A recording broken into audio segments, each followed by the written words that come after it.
ஒரு குடும்பத்தின் மாத செலவுகள் சதவீதத்தின்படி கொடுக்கப்பட்டுள்ளன. அதனை கொண்டு கேட்கப்பட்டுள்ள வினாக்களுக்கு விடையளிக்க. ஒரு குடும்பத்தின் மாத செலவுகள் சதவீதத்தின்படி கொடுக்கப்பட்டுள்ளன. சேமிப்பு, பொழுதுபோக்கு, போக்குவரத்து, வீட்டு வாடகை மற்றும் உணவுக்காக எவ்வளவு தொகைகளை செலவு செய்யறாங்க அப்படிங்கறத ஒரு வட்ட விளக்கப்படம் மூலமா காமிச்சிருக்காங்க.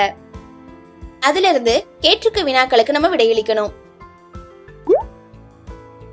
வினா எண் 1. அக்குடும்பத்தின் வருமானத்திலிருந்து வீட்டு வாடகை முற்றிலும் நீக்கப்பட்டால் பொழுதுபோக்கு எத்தனை சதவீதமாக மாறும் மீதமுள்ளவற்றின் அடிப்படையில்? மொத்தம் 100% இருக்கு. அதுல வீட்டு வாடகை 25%. அப்ப அந்த 25 நம்ம நீக்கிட்டோம்னா நமக்கு மீதி 75% கிடைக்கும். இந்த 75ல பொழுதுபோக்கு 15% இருக்கு.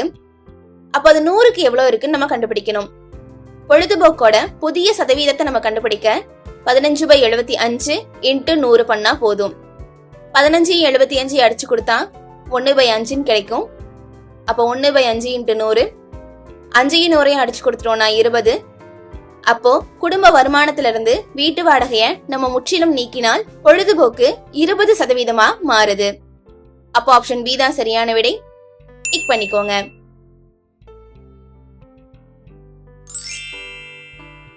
வினா எண் 2.